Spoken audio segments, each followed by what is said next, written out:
Hello, welcome back. Today we are taking a look at the BV238. This is just a preview of what I've been working on. So let's get started. Alright, so this is the BV238. This was a German seaplane during World War II, and there was only one created, and there were three versions. There was one without armament. This one actually has half of the armament on it. There was one that they were planning to have weapons on the back, and a nose cannon. I'll be making that one as well. And they had another one that was called the land version, which was turned into the BV250, I believe. So this one is basically a prototype with some armament on it, but I will be removing it. And then I will be making the second version with armament. But right now, very much a work in progress, just figuring out things. You can see I have microprocessors here. These are used for fuel and all the little mini instrument panels.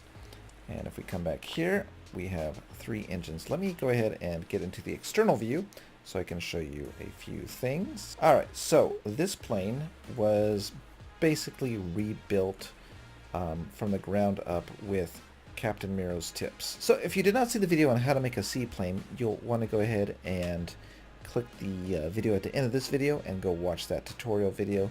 Lots of great tips. This plane was sitting in the water. This door was actually below water. The engines were actually sitting on the water. So as you can see, it's sitting pretty high. Not as high as it should be. You can see down here, this is underwater quite a bit.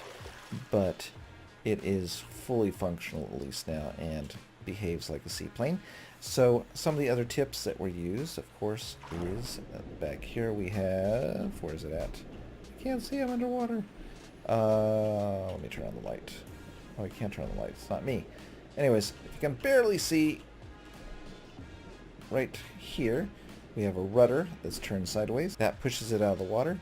And then we have, back here, we have three, and I don't know if I need these. I probably will test. But right now I was just testing with the water jets to see if I get it to be used as a booster. Captain Miro uses propellers, but I just wanted to see if that would work, just because it looks kind of cool with the water trails. So as I was saying, the whole plane was rebuilt with Captain Miro's tips, and so the whole body is basically made up of wing parts and wedges. So like if I go up in here, you'll see I could not put a wing part here, so there's wedges, and then there's wedges all down in here, and of course in the back you'll see wing pieces and wedges, and that made the plane light enough that it can float above the water and pretty much is behaving like it should. So very cool. I'm going to go ahead and show you something now.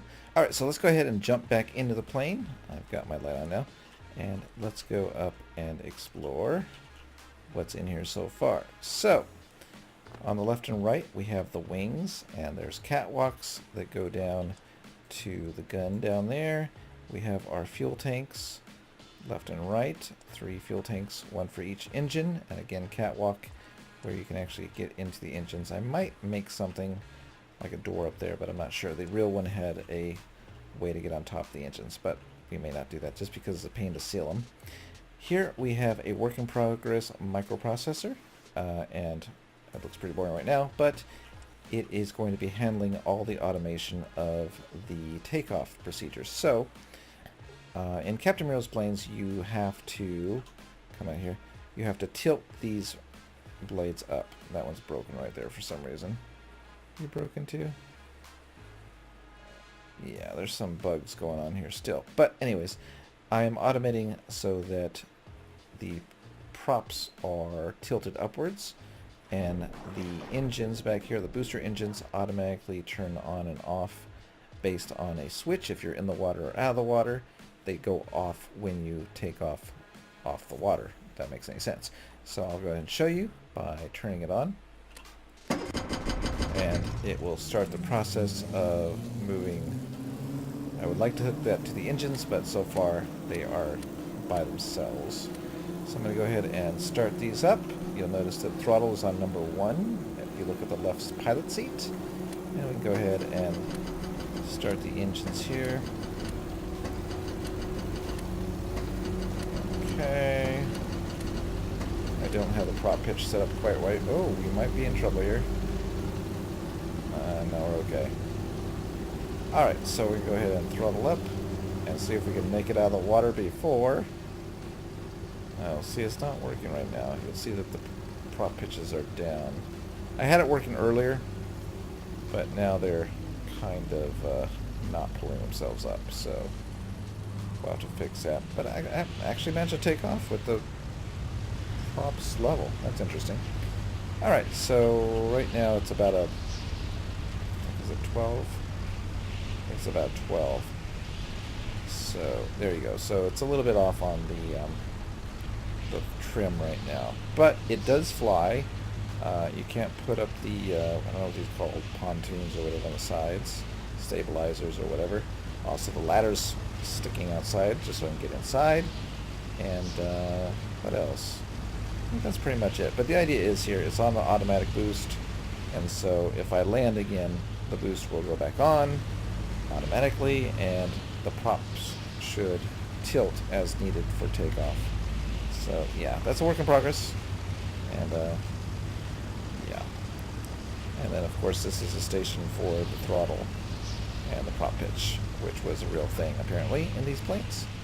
So that is it. That is the status. I'm actually working on the automation right now, getting that fixed, and then I'll probably work on the interior a bit more. Of course the camo, and then I think we'll be in a good spot for doing a better tour video of everything. But right now, it's coming out pretty well. So Captain Smearo's tips made this plane possible. If you have not watched that video about how to build seaplanes, go ahead and click it at the end of this video. You won't regret it because it makes it so much easier to make a seaplane. So I'm going to go ahead and show you what happens when I land. You'll hear the booster pumps come back on, or the booster, well, whatever they're called. The booster engines? Booster, I don't know.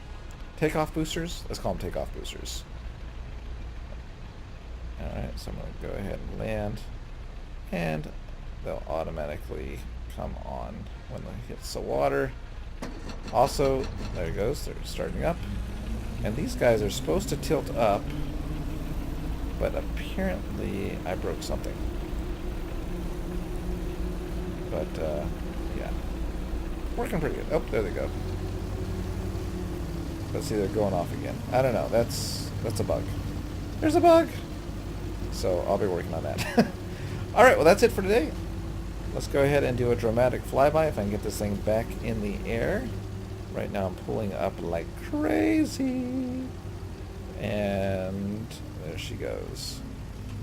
So, and it can actually take off from the water, which is nice. It doesn't just jump out. It kind of gets some speed and takes off. Alright, that's it for today. I will see you next time. Dramatic flyby.